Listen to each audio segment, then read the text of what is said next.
आज हम शुभ Karman TV की ओर से पहुंचे हैं अम्बाला शहर के प्रतिष्ठित स्कूल में, Ambala public senior secondary school. और हमारे साथ इस समय मौजूद हैं स्कूल की डायरेक्टर मैडम S.K. विर्क और चेयरमैन S.S. विर्क।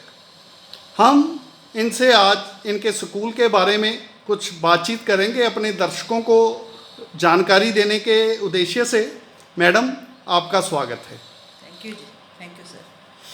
आपके स्कूल का रिज़ल्ट बहुत बढ़िया रहा इस बार।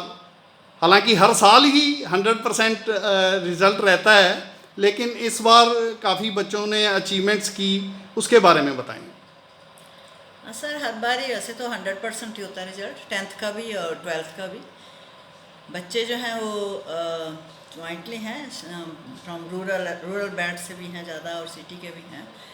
बट 100% आने का कारण ये है कि टीचर्स जो हैं बहुत मेहनती हैं, और एग्ज़ाम के दिन में भी हम फ्री नहीं करते, कभी भी बच्चों को फ्री नहीं करते हैं।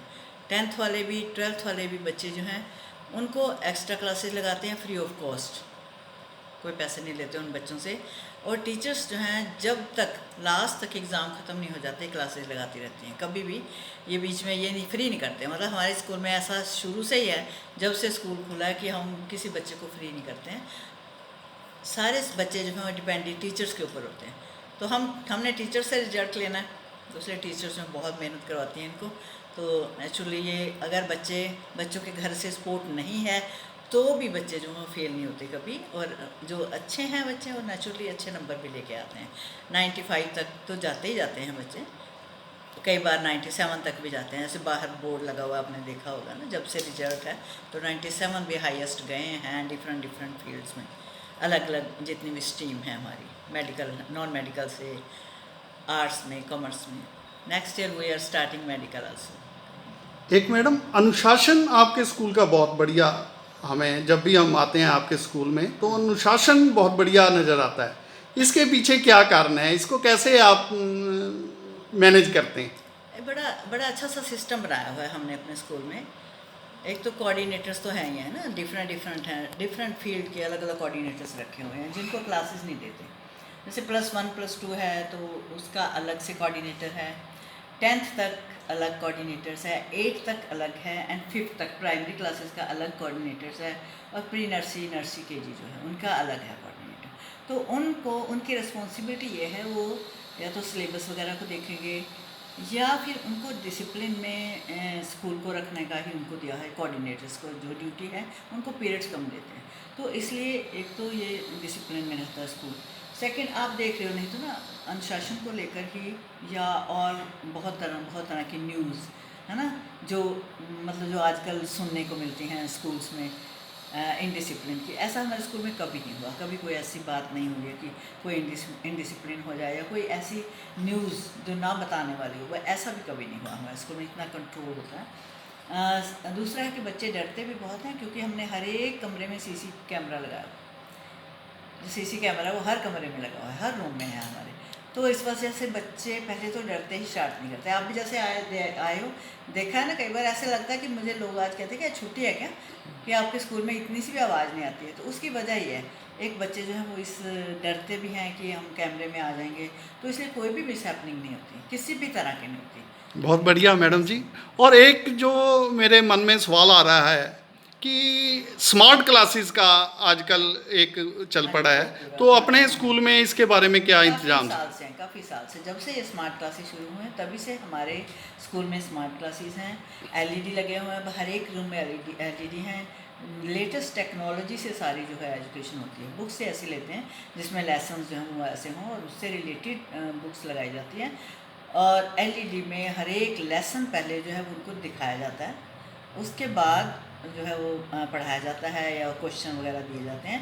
लेकिन उससे पहले वो कहते हैं ना कि बच्चा जो खुद देख लेता है, पिक्चर देख लेता है, कहीं बाहर जाता है, उसको देख आता है किसी चीज़ को, एक्सपोजर जब ज़्यादा मिलता है बच्चे को, तो वो नहीं भूलता। तो हमने वो सिस्टम बनाया, वो पूरा लेसन जो है उस कैमरे पर पहले दिखा दिया जाता है LED में, क्योंकि हर एक रूम में हमने दिया हुआ। आप जाके देख सकते हैं हर एक रूम में ना, हर एक रूम में ही LED लगा हुआ। तो उसमें पहले लेसन दिखाया जाता है, फिर पढ़ाया जाता है। तो नेचुरली मतलब every child is smart.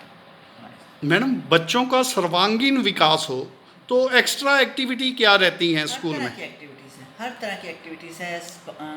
Sports है ना, स्पोर्ट्स का तो है अलग है। देखा अभी हमने इसी साल जो है इसका इनॉग्रेशन किया है, वॉलीबॉल एकेडमी का और बास्केटबॉल का। और बहुत अच्छे जो टीचर्स हैं स्पोर्ट्स के, बहुत अच्छे साहिल सर हैं, बहुत अच्छा कराते हैं, टीम्स वगैरह बनाते हैं, बाहर भी लेके जाते हैं सारी टीम्स वगैरह। तो स्पोर्ट्स का तो है ही है। इसके अलावा और भी मॉरल एजुकेशन पे ज़्यादा जोर देते हैं, क्योंकि मैं ये सोचती हूँ, मेरा ये सोचना है कि अगर हम मॉरल वैल्यूज़ पे ज़्यादा जोर नहीं देते हैं, ओनली पढ़ाई पे जोर दे देते हैं, एजुकेशन पे ज़्यादा जोर देते हैं, अगर आप ये बात सोचो तो मुझे लगता है कि कहीं ना कहीं बच्चे जो है वो अपने ट्रैक से उतर जाते हैं। तो मुझे लगता है कि मॉरल वैल्यू देनी बहुत ज़रूरी है, वो हमारे स्कूल में बहुत ज़्यादा है। मैं ये कहूँगी कि मैं अपने इस बात पे ज़्यादा प्रेशर देती हूँ, रिलीजन से रिलेटेड भी, ठीक है ना। हर हर धर्म के बच्चे, आपको पता है हमारा तो टीचर्स का कोई धर्म नहीं होता, क्योंकि सब बच्चे हमारे लिए इक्वल हैं। हर धर्म का बच्चा हमारे पास आता है, हम उसी तरीके से जो है ना बच्चों को एजुकेशन देते हैं, इसके बारे में स्पेशल एजुकेशन देते हैं। जैसे जो जपजी साहब का पाठ, जपजी साहब का पाठ डेली हो रहा है हमारे स्कूल में, उसके मीनिंग भी बताए जाते हैं। तो बच्चे जो हैं उसमें, क्योंकि आपको पता ही है ना जपजी साहब के क्या मीनिंग्स हैं, और जैसे गायत्री मंत्र है ना, हर बच्चे को याद है।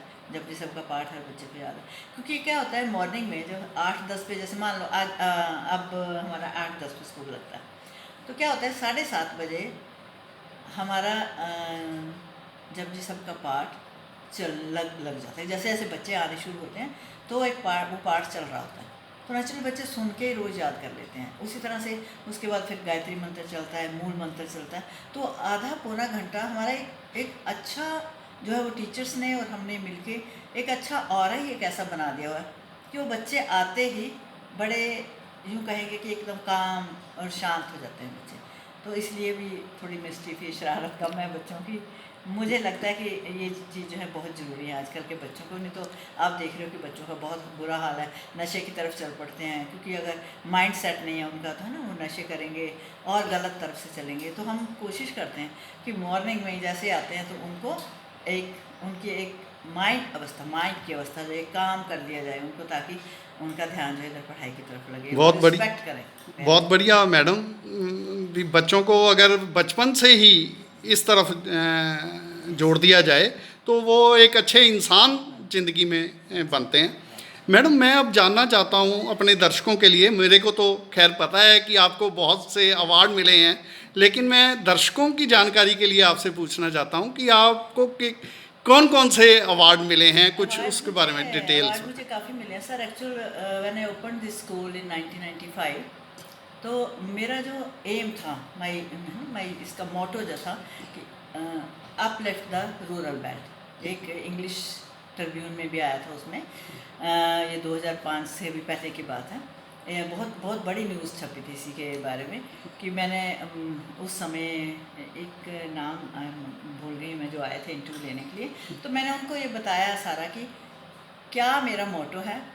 और उन्होंने ये देखा कि इस कोई ख़ास उस समय फैसिलिटीज भी नहीं थी। अब तो मैंने सारी फैसिलिटी दे रखी है बच्चों को, जैसे हर रूम में एसी तक भी है, क्योंकि मैं सोचती हूँ कि जो अगर सारी पूरी फैसिलिटीज़ देते हैं बच्चों को तभी उनका मन लगता है। ये नहीं हो कि गर्मी है तो लोग कह देते हैं कि एसी, स्कूल में एसी की क्या ज़रूरत है। मुझे ये लगता है कि अगर बच्चा गर्मी की तरफ ही ध्यान है तो वो पढ़ेगा क्या। लेकिन उस समय तो ऐसा था कि मुझे लगता है सब रूम में फ़ैन भी नहीं थे, और मुझे लगता है पूरे लाइट भी नहीं थी, तो हम कैंडल से पढ़ाते रहे। तो उन्होंने स्पेशल उस रिव्यू में दिया था कि ये जब बोर्ड के एग्ज़ाम होते हैं तो शाम को हम फ्री ऑफ कॉस्ट इन बच्चों को बुलाते थे, और कैंडल से भी पढ़ाया इनको हमने बच्चों को। जो हमारी पुरानी टीचर्स हैं वो भी मेरे साथ हैं। तो ये जब मैंने ये थीम पूरा किया तो उस समय 2005 में मुझे सबसे पहले प्रियदर्शनी अवार्ड मिला था, इंदिरा गांधी जी के उनके बर्थडे के ऊपर। उसके बाद तो फिर बस लाइन ही लगी मुझे, मतलब 8-9 जो है दिल्ली से ये अवार्ड मिले हुए हैं, जिसमें बेस्ट प्रिंसिपल अवार्ड भी है। और मैं नाम कुछ भूल जाती हूँ अभी उनके अवार्ड्स के ना। नेशन बिल्डर अवार्ड 2 दफ़ा मिले हुए हैं, यही वाले जो नेता हैं उनसे मिले हुए हैं। बेस्ट प्रिंसिपल अवार्ड मिला हुआ है, राष्ट्रीय एकता सम्मान मिला हुआ है ना। इस तरह से मेरे को 9 अवार्ड मिले हुए हैं। और बाकी मॉरल एजुकेशन में और नैतिकता में और सोशल से जो है अपना बहुत सोशल एक्टिविटी भी आपकी बहुत रहती है, उसके बारे में भी कुछ हमारे हाँ, दर्शकों इस को बताएं। एक्टिविटी से बहुत जुड़ी हुई क्लब ज्वाइन किए हुए हैं मैंने साथ में काफ़ी। इनर व्हील क्लब जो है नारी क्लब है, वो लेडीज़ का ही ओनली क्लब है, तो उसको ज्वाइन किए हुए मुझे 10 साल हो गए। उसमें भी मैं 2 टाइम्स जो है मैं रह चुकी हूँ, एज ए प्रेसिडेंट रह चुकी हूँ। ये 2020-21 में और 2021-22 में, क्योंकि कोविड आ गया था तो कोई और प्रेसिडेंट ही मतलब आगे नहीं आया, तो देन 2 years कंटिन्यू मतलब आई रन दिस क्लब। और उसमें भी बड़े अच्छे मुझे अवार्ड मिले हुए हैं। कोविड के जिक्र से मेरे को याद आया कि स्कूल की जो 25वीं सालगिरह थी वो भी कोविड में आ गई और वो फंक्शन नहीं हो पाया। तो अब इस साल क्या स्कूल का है प्रोग्राम? ऊपर हो गया, अभी कल ही था हमारा फाउंडेशन डे, मतलब 28 years हो गए अब हमारे स्कूल को। लेकिन इस साल हम जरूर एक एनुअल फंक्शन करेंगे, बड़ा फंक्शन करेंगे, है ना, जिसमें मतलब अच्छा हम बच्चों के लिए, पेरेंट्स के लिए थोड़ा करना चाहेंगे ये फंक्शन। लेकिन हो नहीं पाया, 2-3 साल से नहीं हुआ, किसी स्कूल में भी नहीं हो पाया, है ना, कोविड की वजह से। लेकिन हम करते हैं फंक्शन, हर साल करते हैं, तो इस साल एनुअल फंक्शन भी करेंगे और उसी में सब मिक्स से मनाएंगे अब सारा, है ना। एक भविष्य को लेकर कुछ योजनाएं हों आपके मन में कि किस लेवल पर लेके जाना चाहती हैं आप स्कूल को, और उसके लिए क्या प्रयास किए जा रहे हैं, कुछ ये भी मैं जानूँ। एवरी ईयर कुछ ना कुछ न्यू जो है हम ऐड कर देते हैं इसमें, हर साल ही कुछ ना कुछ ऐसी नई प्लानिंग होती है। तो जैसे जिस तरह से हम स्टार्ट हुए थे, तो आप यूँ समझिए कि हम ABC से स्टार्ट हुए। हमने एक ईंट जो है यहाँ पे खुद लगाई है। एक रेंटेड बिल्डिंग से स्टार्ट किया मैंने 95 में, 1000 only I was giving the rent of building, है ना। तो वहाँ से शुरू हो गया, आप देख ही सकते हो, है ना, कहाँ तक पहुँच गए। मतलब पूरे अब स्कूल हमारा पूरा जो है डेवलप है, और अब हम एक हॉल बनाने जा रहे हैं बहुत बड़ा, जिसमें जो फंक्शन वगैरह, ताकि प्रॉपर जो है वो अंदर ही हो सके, ऑडिटोरियम टाइप। हाँ, ऑडिटोरियम बनाएंगे, है ना, काफ़ी बड़ा बनाएंगे, बनाने की प्लानिंग है। देखो वो अब शुरू किया तो नेक्स्ट ईयर तक मुझे लगता है कि वो मुकाम पे पहुँचेंगे, बनाएंगे जरूर। और फ्यूचर तो देखो, जब तक हम जिंदा हैं, मेरे जो स्टाफ है आगे वो भी बड़ा डेडिकेटेड है, बहुत डेडिकेटेड है। बच्चे तो हमारे बाहर सेट हैं, बट उन्होंने ये कह दिया है कि जब भी ज़रूरत होएगी हम यहाँ के स्कूल संभालेंगे, क्योंकि आपने बहुत मेहनत से स्कूल खड़ा किया है, तो हम इसको कभी भी सेल नहीं करेंगे, कंटिन्यू जो है ये स्कूल चलता रहेगा। बहुत बढ़िया। अब मैं जानना चाहता हूँ भी स्कूल के चेयरमैन जो आपके हस्बैंड हैं विर्क साहब, वो भी वकालत का पेशा ना अपनाकर उन्होंने स्कूल को ही अपनी सेवाएं दी हैं, और इनका क्या योगदान रहता है विर्क साहब का? शुरू में 5-6 साल इन्होंने प्रैक्टिस की, बस उसके बाद कोई खास इंटरेस्ट उधर नहीं हुआ, क्योंकि वो आपको पता है ये मतलब बहुत ही ज़्यादा ईमानदार हैं और डेडिकेटेड है समाज की तरफ, इसलिए उस तरफ इधर ज़्यादा ध्यान नहीं किया। तो क्या हुआ कि स्कूल की स्ट्रेंथ बढ़ती गई, जैसे जैसे बढ़ती गई, तो स्कूल में भी काम बहुत हो गया, मुझे भी अकेले संभालना मुश्किल हो गया था, तो इसलिए यह पूरा साथ जो स्कूल में ही देते हैं, ट्रांसपोर्ट वगैरह, पेपर वर्क, ऑफिस वर्क जो है वो सारा वो देख लेते हैं। मैनेजमेंट पूरी आपको सपोर्ट करते हैं। बहुत बढ़िया मैडम, आपने जो हमारे दर्शकों के लिए बड़ी अच्छी जानकारी दी स्कूल को लेकर, इसके लिए हम आपका धन्यवाद करते हैं। लेकिन फिर किसी दिन विस्तार से आपसे फिर अपने चैनल के लिए बातचीत करेंगे। शुभ कर्मन टीवी की ओर से मैं जसदीप बेदी आपका धन्यवाद करता हूँ। Thank you sir.